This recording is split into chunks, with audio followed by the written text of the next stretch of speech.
نحمده ونصلي على رسوله الكريم اما بعد فاعوذ بالله من الشيطان الرجيم بسم الله الرحمن الرحيم رب اشرح لي صدري ويسر لي امري واحلل عقدة من لساني يفقهوا قولي۔ آج ہم پڑھیں گے اہمیت نماز کے بارے میں۔ رسول اللہ صلی اللہ علیہ وسلم نے ارشاد فرمایا، ان اول ما يحاسب الناس يوم القیامت من اعمالهم الصلاۃ، بے شک قیامت کے دن لوگوں کے اعمال میں سے سب سے پہلے نماز ہی کا حساب ہوگا۔ یعنی قیامت کے دن جو امتحان کا دن ہے، اس دن کا پہلا پرچہ آپ کو ڈیٹ شیٹ دی جا رہی یوم القیامہ کی کہ پہلا پیپر نماز کا ہے۔ حل تو آپ نے یہاں کرنا ہے، لیکن سب سے پہلے اس کا رزلٹ آپ کے سامنے رکھا جائے گا۔ وہ صحیفہ کھول کے بتا دیا جائے گا کہ یہ آپ دیکھیے کیا کر کے آئے ہیں۔ صرف اس بات کا امتحان نہیں کہ آپ نے کتنی نمازیں پڑھی، بلکہ اس بات کا امتحان بھی کہ کب پڑھی، وقت کے اندر پڑھی یا تاخیر کر کے پڑھی یا قضا کر کے پڑھی، یا پھر یہ کہ سنت کے مطابق پڑھی، یا پھر صرف نماز کو بطور نماز ہی لیا۔ تو اول ما یحاسب الناس یوم القیامہ من اعمالہم الصلاۃ، تو پہلا حساب نماز کا ہے۔ حضرت ابن مسعود رضی اللہ تعالی عنہ فرماتے ہیں، میں نے رسول اللہ صلی اللہ علیہ وسلم سے سوال کیا کہ اللہ تعالیٰ کو کون سا عمل زیادہ محبوب ہے، اللہ تعالیٰ کیا پسند کرتے ہیں اور سب سے زیادہ کیا پسند ہے۔ ذرا غور کیجئے اس سوال پر۔ کبھی آپ کے دل میں ایسا سوال آیا کہ میں جانوں، مجھے پتہ چل جائے کہ میرے رب کو سب سے زیادہ اچھی کیا چیز لگتی؟ یہ سوال وہی کر سکتا ہے، یا اسی دل میں اٹھ سکتا ہے جس دل میں رب کی محبت ہو، کیونکہ انسان جس سے محبت کرتا ہے اسی کی پسند و ناپسند جاننے کے بارے میں شوقین ہوتا ہے۔ آپ کسی انسان سے محبت کرتے ہیں تو آپ ہمیشہ یہ جاننا چاہیں گے کہ اس کو کیا پسند ہے، کھانے میں کیا پسند ہے، پہننے میں کیا پسند ہے، کون سی چیز زیادہ اچھی لگتی۔ تو اگر آپ کو واقعی اللہ سے محبت ہے اور آپ کے دل میں یہ تڑپ ہے کہ آپ اپنے رب کو راضی کر سکیں، اسے خوش کر سکیں، تو یقیناً آپ پوچھیں گے کہ سب سے اچھا عمل کون سا ہے جو اللہ تعالیٰ کو محبوب ہو۔ آپ نے فرمایا، وقت پر نماز پڑھنا۔ میں نے کہا پھر کون سا؟ آپ نے فرمایا، ماں باپ کے ساتھ نیک سلوک کرنا۔ میں نے کہا پھر کون سا؟ آپ نے فرمایا، اللہ کے راستے میں جہاد کرنا۔ تو گویا حقوق اللہ میں سے سب سے بڑھ کر جو چیز اللہ تعالیٰ کو محبوب ہے وہ نماز ہے، اور بندوں کے حقوق میں سے سب سے بہترین عمل ماں باپ کے ساتھ اچھا سلوک۔ رسول اللہ صلی اللہ علیہ وسلم نے فرمایا، نماز کے بارے میں اللہ سے ڈرو، نماز کے بارے میں اللہ سے ڈرو، نماز کے بارے میں اللہ سے ڈرو۔ ایک ہی بات 3 بار فرمائی۔ کیوں؟ کہ اگر کسی نے ایک بار نہیں سنی تو دوسری بار سن لے، اگر کسی نے دوسری بار بھی نہیں سمجھی تو تیسری بار سمجھ جائے۔ ایک ہی بات کا بار بار تکرار کیا سکھاتا ہے ہم کو؟ کہ ہم اس بات کو اہمیت دے۔ کیا معنی ہے نماز کے بارے میں اللہ سے ڈرو؟ کہ قیامت کے دن جب اس کے بارے میں حساب ہوگا یا پوچھ ہوگی تو حساب سخت ہوگا، تمہیں جواب دینا ہوگا، تمہاری پوچھ ہوگی، پھر کیا جواب دو گے کہ کیسی نمازیں پڑھی تھی۔ ایک اور حدیث میں آتا ہے، آدمی اور شرک کے درمیان نماز ہی حائل ہے۔ اب دیکھیے 3 طرح اس بات کو کہا گیا ہے، کفر، شرک اور منافقت۔ ان تینوں چیزوں سے برات کے لیے ثبوت کس چیز سے دینا ہے؟ نماز سے۔ یعنی کفر سے بری ذمہ بھی انسان کب ہوگا؟ جب نماز ادا کرے گا۔ منافقت سے بھی کب نکلے گا؟ جب نمازیں درست ہوں گی۔ شرک سے بھی کب پاک ہوگا؟ جب نماز درست ہوگی، یا دوسرے لفظوں میں نماز انسان کو شرک سے بچانے والی ہے۔ سورۃ الروم میں اللہ تعالیٰ فرماتے ہیں، اقیموا الصلاۃ ولا تکونوا من المشرکین، نماز قائم کرو اور مشرکین میں سے نہ ہو جاؤ، مشرک نہ بنو۔ تو گویا نماز کا نہ پڑھنا جہاں کفر بھی ہے، وہاں نماز کا نہ پڑھنا منافقت کی علامت بھی ہے، اور اسی طرح نماز نہ پڑھنا شرک بھی ہے۔ تو ترک نماز معمولی جرم نہیں، تمام خرابیوں کا مجموعہ ہے۔ جو خرابیوں کی بنیاد یا جڑ ہے ان سب کو سمبلائز کرتا ہے۔ پھر فرمایا نماز دین کا ستون ہے، جس طرح ستون پر ایک عمارت کھڑی ہوتی ہے، اسی طرح نماز ہے تو دین ہے، نماز نہیں تو دین بھی نہیں۔ پہلے کفر، منافقت اور شرک کی بات کی گئی، اور اب دین کی اصل بتائی گئی کہ دین کی اصل کس پر قائم ہے؟ نماز پر۔ نماز کے بغیر کسی شخص کے دیندار ہونے کا کوئی تصور نہیں۔ قیامت کے دن جب اللہ تعالیٰ بعض دوزخیوں پر رحمت کرنے کا ارادہ فرمائے گا تو فرشتوں کو حکم دے گا کہ وہ دوزخ سے ایسے لوگوں کو باہر نکال لیں جو اللہ کی عبادت کیا کرتے تھے۔ فرشتے انہیں نشان سجدہ سے پہچان کر دوزخ سے نکال دیں گے۔ یعنی بعض لوگ ایمان والے ہوں گے، نماز بھی پڑھتے ہوں گے، لیکن کچھ اور قصور یا جرائم ایسے کیے ہوں گے انہوں نے کہ ان کی وجہ سے وہ جہنم رسید ہوں گے۔ پھر جب وہ اپنے قصوروں یا گناہوں کی سزا بھگت چکیں گے اور اللہ تعالیٰ ارادہ فرمائیں گے کہ اب ان کو واپس نکال لیا جائے، تو فرشتوں کو حکم دیا جائے گا کہ جائیں ان کو جہنم سے ڈھونڈ کے نکال لائیں۔ اب فرشتے جائیں گے، دیکھیں گے کہ کہاں ہیں وہ لوگ، تو ان کو کہاں سے پہچانیں گے؟ کن بیجز سے؟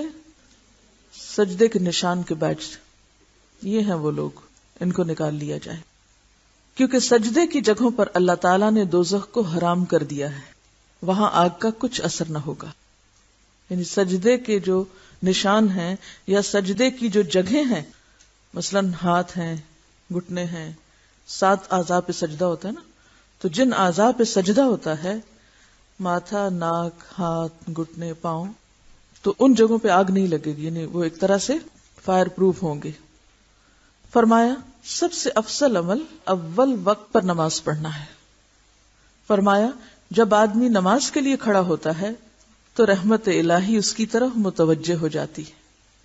یعنی جو شخص یہ چاہتا ہو کہ اللہ تعالیٰ اس پر نظر رحمت فرمائے، اسے چاہیے کہ نماز میں کھڑا ہو جائے۔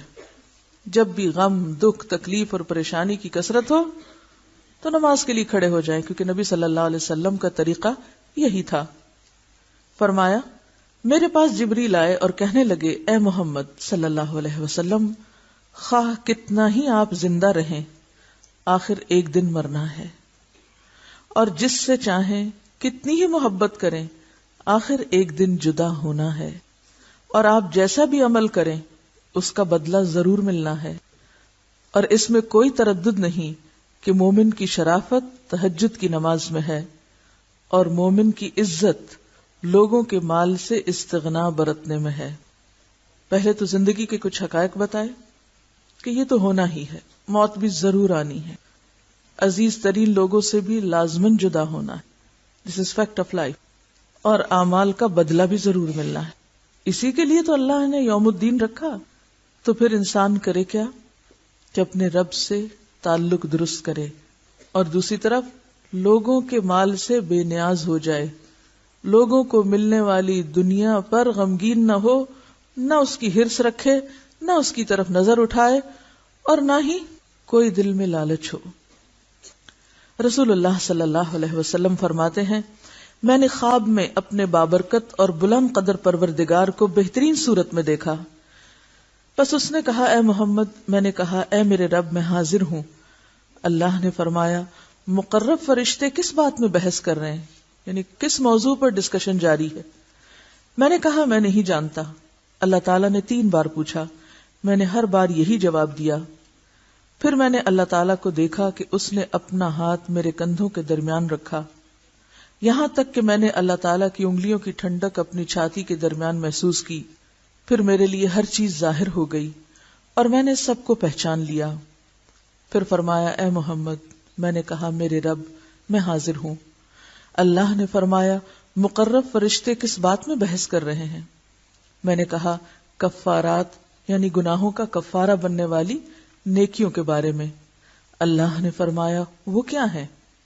میں نے کہا، نماز با جماعت کے لیے پیدل چل کر جانا، اور نماز کے بعد مسجدوں میں بیٹھنا، یعنی صرف نماز پڑھ کے نکل نہیں جانا، بلکہ کچھ دیر بیٹھ کر اللہ کا ذکر کرنا یا اس روحانیت کو محسوس کرنا اور اپنے اندر جذب کرنا. اور مشقت یعنی سردی یا بیماری کے وقت پورا وضو کرنا. جیسے سردی کے موسم میں آپ صلی اللہ علیہ وسلم کے زمانے میں کوئی گیزر نہیں تھے، کوئی سوئی گیس نہیں تھی، کوئی الیکٹرک ہیٹرز، الیکٹرک کیٹلز کچھ بھی نہیں ہوتی تھی، تو لوگ ٹف لائف کے عادی تھے یا ایک مجاہدانہ زندگی بسر کرتے تھے اور ٹھنڈے پانی سے بھی بخوشی وضو کر لیتے تھے. تو گناہوں کا کفارہ کن چیزوں سے ہوتا ہے؟ بیماری یا سردی کے وقت پورا وضو کرنا، خوش دلی سے کرنا.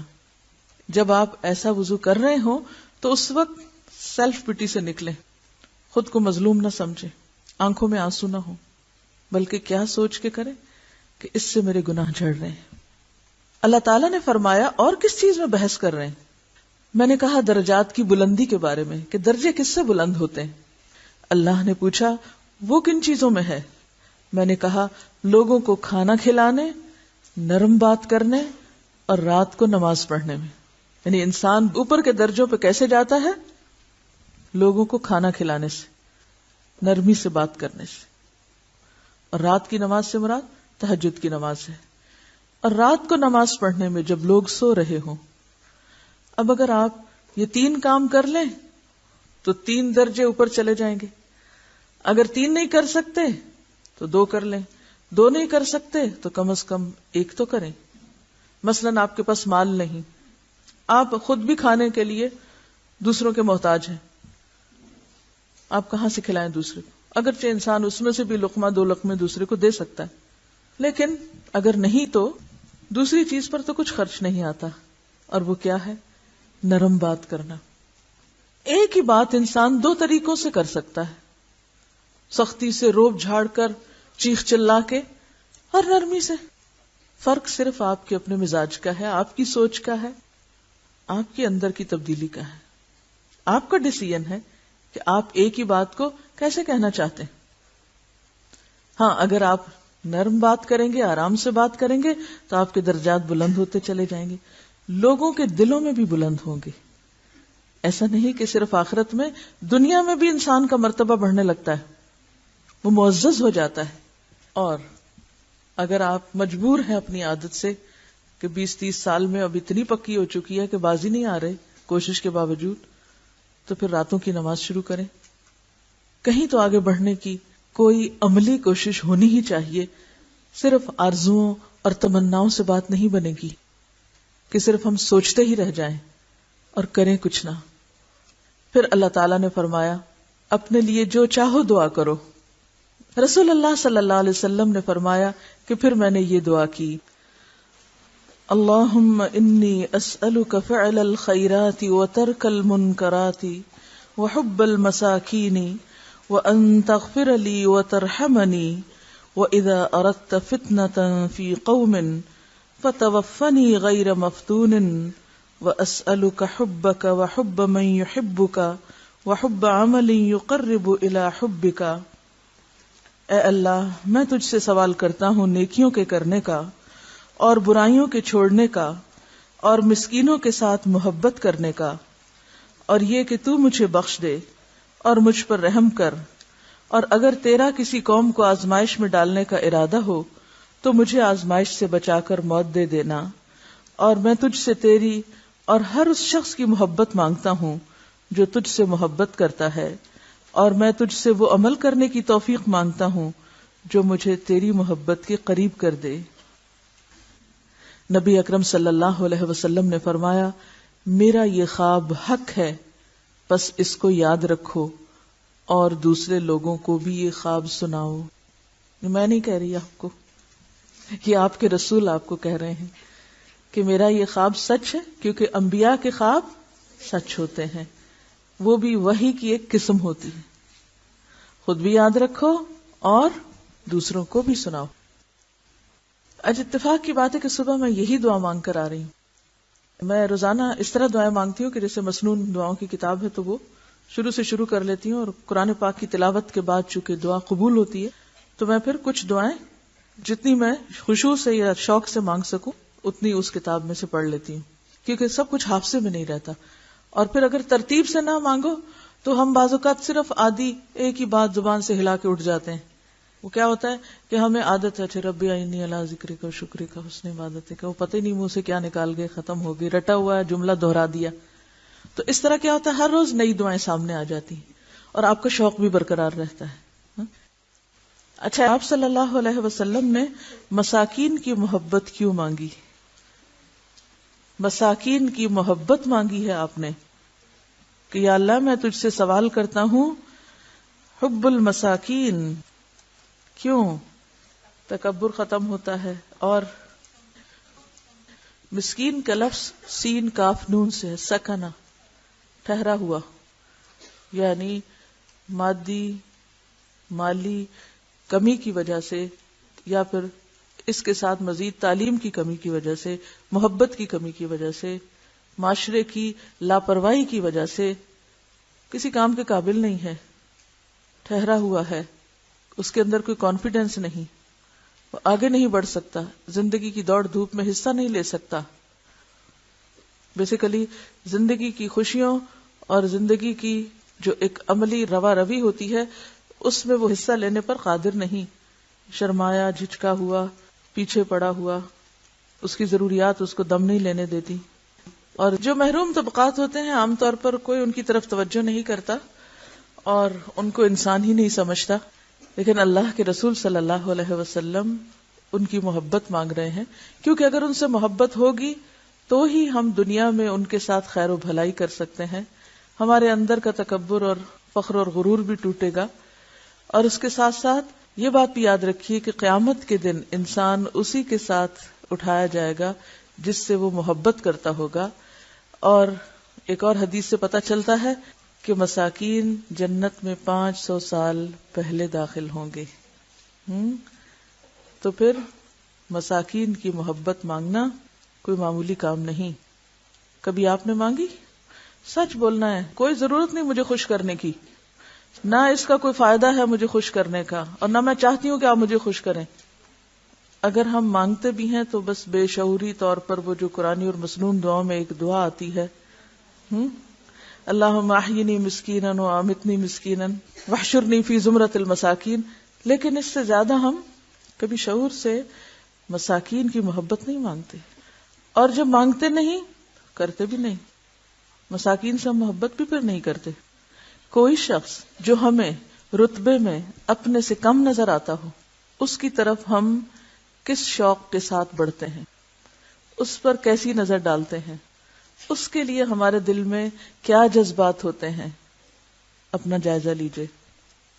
اور پھر معلوم کیجئے کہ نماز کیا سکھاتی ہے؟ تواضع. نماز کیا ہے؟ غرور, سرکشی اور تکبر کی نفی. تو عملاً یہ کیسے ہوگا؟ جب ہمارے اندر حب المساکین ہوگی. حب المساکین. تو آپ صلی اللہ علیہ وسلم اپنے لیے خاص قبولیت کے مقام پر کیا دعا مانگتے ہیں؟ اللہم انی اسألک فعل الخیرات وترک المنکرات وحب المساکین. تو آئندہ اس دعا کو شعور کے ساتھ پڑھنا ہے کہ اللہ کمزور, مظلوم, بے کس, بے سہارا لوگوں کی ہمارے دل میں محبت ڈال دے تاکہ ہم ان کی خیر خواہی اور بھلائی کا کچھ کام کر سکیں, اور پھر ان کی وجہ سے ہم پر بھی کچھ رحمت ہو جائے. کیونکہ بعض روایات میں یہ بھی آتا ہے کہ تمہیں رزق تمہارے کمزوروں کی وجہ سے دیا جاتا ہے, اور اگر ہم ان کو دھتکار دیں, جھٹک دیں, دور کر دیں, ان کو اپنا رشتہ دار بھی نہ سمجھیں, کیونکہ بعض اوقات جو خاندان کے اندر مادی اعتبار سے کمزور لوگ ہوتے ہیں عموماً ہم ان کو اگنور کر دیتے ہیں یا اپنا رشتہ دار بتانے سے بھی ڈرتے ہیں کہ اس سے ہماری شان میں گستاخی ہوگی, ہماری شان کم ہو جائے گی. اس کے برعکس ان رشتہ داروں کو جو دنیاوی مرتبے اور مقام کے اعتبار سے بڑے ہیں وہ خواہ دور کے ہوں خواہ رشتہ دار نہ بھی بنتے ہو, کھینچتان کے رشتہ دار بناتے ہیں کہ ان کے ذریعے تھوڑی سی ہماری شان بھی بڑھ جائے. خود تو کچھ کیا نہیں, چلے انہی کے تو فعل ہم بھی تھوڑے اونچے ہو جائیں. تو حقیقی معنوں میں تواضع کیسے پتہ چلتی ہے؟ عمل سے. اور نماز سے جو تواضع حاصل ہوتی ہے وہ سب سے پہلے تو دل میں آتی ہے. اور جو چیز دل میں آ جائے وہ عمل سے ظاہر ہونے لگتی ہے. جو چیز دل میں آ جائے وہ کس سے ظاہر ہوتی ہے؟ عمل سے. مثلا آپ کے دل میں آپ کے بچے کی محبت ہے، آپ کا عمل کیسے ہوتا ہے؟ وہ روئے تو آپ بیٹھے رہتے ہیں، وہ کوئی معصوم حرکت کرے تو آپ توجہ نہیں کرتے. ایسا ہوتا ہے؟ نہیں. ایک ماں کو بچے سے جو محبت ہوتی ہے تو اس محبت پر وہ کیا کرتی؟ کبھی خوش ہوتی ہے، کبھی غمگین ہوتی ہے، کبھی روتی ہے، کبھی ہنستی ہے، کبھی اسے اپنے ساتھ چپکاتی ہے، کبھی کسی طرح، کبھی اس کا کچھ نام رکھتی ہے، کبھی اس کے ساتھ کھیلتی ہے، کبھی وہ فوراً عمل سے ظاہر ہونے لگتی ہے. انسان اپنے آپ کو روک نہیں سکتا. تو یہ ہو نہیں سکتا کہ آپ کو مساکین سے محبت ہو اور پھر آپ کی ان کی طرف کوئی توجہ ہی نہ ہو اور آپ ان کو پوچھیں بھی نہ، آپ ان کو گلے سے لگائیں ہی نہ. نہیں، ہمارے کپڑے گندے ہو جائیں گے، ہم کیسے گلے سے لگائیں؟ یتیمن ذا مقربۃ او مسکینن ذا متربہ. تو مسکینن ذا متربہ، ایسا مسکین جو خاک آلود ہے، اس سے ہاتھ ملا لینا، اس کو قریب کر لینا، اس کے پاس بیٹھ جانا، یہ دل کی سختی کو بھی دور کرتا ہے. جب ہم اپنی پیشانی خاک آلود کر سکتے ہیں زمین پہ رکھ کے، ویسے وہ بھی اب تو مشکل ہو گیا کیونکہ ایسی ایسی خوبصورت جائے نمازیں ہیں، ایسی ایسی آرام دہ کہ وہ تصور ہی ختم ہو گیا ہے. یہ خیال ہی کم آتا ہے کہ ہم زمین پہ سر رکھے ہوئے ہیں. تو یہ جو نماز نبوی آپ پڑھ رہے ہیں، یہ محض طریقہ سیکھنے کی بات نہیں جب تک روح نہ ہو. ہاں، جو کل میں نے آپ سے کہا تھا کہ حدیث شیئر کرنی ہے، کیا آپ نے کی؟ جی آپ فرمائیے، آپ نے کیا کیا؟ گھر خط لکھا انہوں نے اور انہوں نے اپنا کام کر لیا. جی، یہ کہتی ہے کہ گھر والوں نے ان سے کہا کہ اپنی کتابیں دکھاؤ. کتاب دیکھی تو جب وہ دیکھ کے واپس کرنے لگے تو میں نے اس وقت ان کو کہا کہ حدیث بھی پڑھ لیں. گڈ. اور کیا ہوا؟ یہ کہتی ہے کہ دوپہر کے کھانے پہ جب سب گھر والے بیٹھے تو پوچھا کہ کیسی کلاس ہوئی، تو اس وقت میں نے ان سے کہا کہ میں نے آج ایک اچھی بات سنی ہے اور ساتھ ہی سنا دی. یہی طریقہ ہوتا ہے. جی، ان کے پاس ٹیوشن پڑھنے چھوٹے بچے آتے ہیں تو انہوں نے ان کو یہ حدیث سنائی. دیکھیے، اگر کچھ لوگ اس نیکی میں آگے بڑھ گئے ہیں تو پیچھے کوئی نہ رہے. کچھ مشکل نہیں، 10 منٹ لگیں گے خط لکھنے میں. اگر قریب نہیں ہے کوئی آپ کے جس کو آپ سنا سکیں تو آپ خط کے ذریعے لکھ کے بھیج سکتے ہیں، کیونکہ پوری کتاب تو کوئی نہیں پڑھتا. اگر اس میں سے ایک حصہ نکال کے کسی کو دے دیا جائے تو اس کو تو وہ پڑھ ہی لیتے ہیں. یا آپ خط گھر والوں کو کہ میرا یہ خط گھر والوں کو پڑھ کے سنا دیں. یہ خط عام طور پہ جاتا ہے تو سب کہتے ہیں کیا لکھا ہے، میں نے بھی خط پڑھنا. خط پڑھنے کا سب کو بہت شوق ہوتا ہے ویسے کچھ پڑھے یا نہ پڑھے، کوئی اجازت نہ بھی دے تو وہ پڑھنا چاہتے ہیں. تو اس لیے خط جو ہے دین کی تعلیم پھیلانے کا یا عام کرنے کا بہت خوبصورت طریقہ ہے. اب میں چاہتی یہ ہوں کہ اس حدیث پر عمل کیا جائے. اس دعا کو ٹائپ کرا لیتے ہیں اور اس کا پرنٹ آپ کو دے دیتے ہیں. آپ کسی ایسی جگہ پر لگا دیں جہاں آپ پڑھتے رہیں دن میں ایک دفعہ کم از کم. جو ہاسٹل کے لوگ ہیں، جتنے بھی روم انچارجز ہیں، ان کی ذمہ داری ہے کہ ایک کاغذ لے کر اس پر یہ دعا لگا کر کمرے میں لگا دیں تاکہ ہم فوراً ہی عمل کر سکیں. اگر ہم عمل نہیں کریں گے تو یہ علم پڑھنے کا فائدہ کچھ نہیں. اور اتنی خوبصورت دعا آپ دیکھیے کہ یہ دعا کس موقع پر آپ صلی اللہ علیہ وسلم نے پڑھی، کب مانگی اور کیا مانگا. کس قدر خوبصورت دعا ہے کہ اللہم انی اسألک فعل الخیرات و ترک المنکرات. اور اگر یہ دعا قبول ہو جائے تو پھر خوش قسمتی کا کیا ٹھکانہ کہ جس کو نیکیوں کی توفیق ہو جائے، نیکیوں کا شوق ہو جائے اور اس کی برائیاں چھٹ جائیں تو پھر اس سے بڑی کامیابی کیا. رسول اللہ صلی اللہ علیہ وسلم نے فرمایا، جس نے صبح کی نماز پڑھی وہ اللہ کی حفاظت میں ہے، بس اللہ تعالیٰ تم سے اپنی حفاظت کے بارے میں کسی چیز کا مطالبہ نہ کرے، اس لیے کہ جس سے وہ یہ مطالبہ کرے گا یقیناً اس کو اپنی گرفت میں لے کر منہ کے بل جہنم میں پھینک دے گا. یعنی نماز میں کوتاہی نہ کرو کیونکہ یہ اللہ کی حفاظت نہ چاہنے کے مترادف ہے. نماز میں کوتاہی کا مطلب کیا ہے کہ مجھے نہیں چاہیے اللہ کی حفاظت. اور جو شخص نماز با جماعت میں کوتاہی نہیں کرتا اسے ناحق تنگ نہ کرو کہ یہ اللہ کی حفاظت کو توڑنے کے مترادف ہے. اللہ کی پکڑ سے ڈرو ورنہ جہنم کا ایندھن بن جاؤ گے.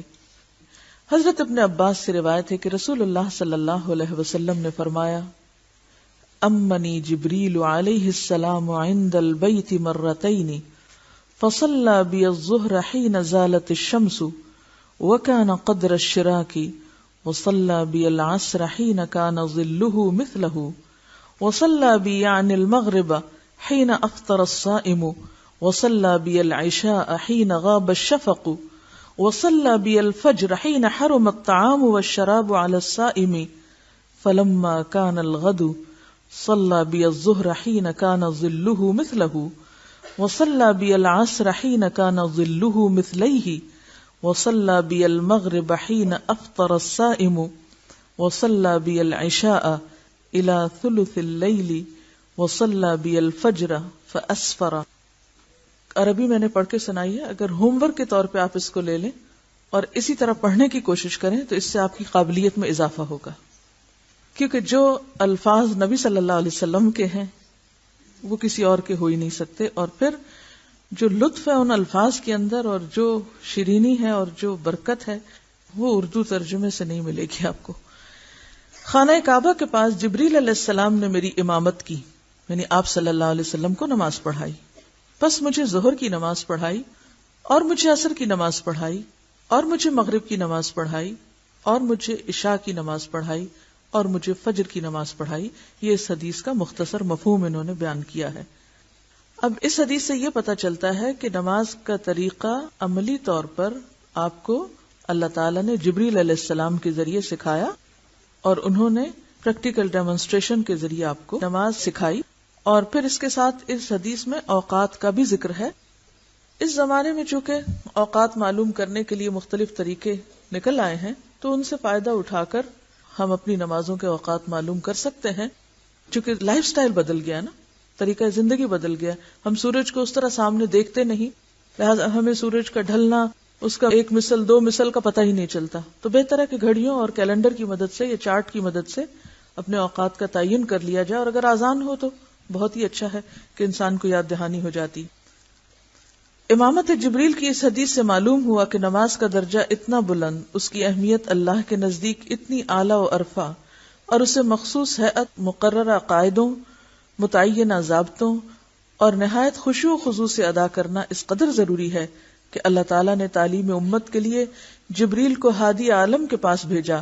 جبریل نے اللہ کے حکم کے مطابق رسول اللہ صلی اللہ علیہ وسلم کو نماز کی کیفیت، ہیئت، اس کے اوقات اور اس کے قاعدے سکھائے، اور پھر آپ جبریل علیہ السلام کے بتائے اور سکھائے ہوئے وقتوں، طریقوں، قاعدوں اور ضابطوں کے مطابق نماز پڑھتے رہے، اور امت کو بھی حکم دیا تم اس طرح نماز پڑھو جس طرح تم مجھے نماز پڑھتے دیکھتے ہو. ان کا سوال بہت اچھا ہے کہ نماز کو چھوڑنا شرک کیسے ہو گیا؟ فرمائے گا نا کہ نماز قائم کرو اور مشرکین میں سے نہ ہو جاؤ. دیکھیے کہ جب اذان ہو جاتی ہے نا تو اس وقت ہمارے اوپر یہ فرض عائد ہو جاتا ہے کہ ہم اب اللہ کا حق دینے کے لیے تیار ہو جائیں، عبادت کے لیے نکل آئیں، دنیا کے کام چھوڑ دیں. لیکن اگر ہم نہیں نکلتے اس وقت نماز کے لیے اور وہ کام نہیں چھوڑتے تو گویا ہم نے کیا کیا؟ اللہ کے ساتھ اس کام کو شریک کر لیا. اسی لیے کہا گیا کہ جو شخص نماز کا چھوڑنے والا ہوگا قیامت کے دن وہ فرعون، حامان اور قارون کے ساتھ اٹھایا جائے گا. فرعون متکبر تھا. اگر کوئی شخص تکبر کی وجہ سے نماز چھوڑتا ہے، اپنے آپ کو بڑی چیز سمجھتا ہے، یعنی کفر کا ارتکاب کرتا ہے، تو وہ فرعون کا ساتھی ہوا. حکومت کی محبت میں، اگر جاہ کی محبت میں چھوڑتا ہے تو حامان کا ساتھی. مال کی محبت میں چھوڑتا ہے تو مال کی محبت کیا ہے؟ یہ بھی شرک ہو جاتا ہے. اللہ کی محبت پہ اگر غالب آ جائے یا اس کے مقابل آ جائے. وآخر دعوانا ان الحمد للہ رب العالمین.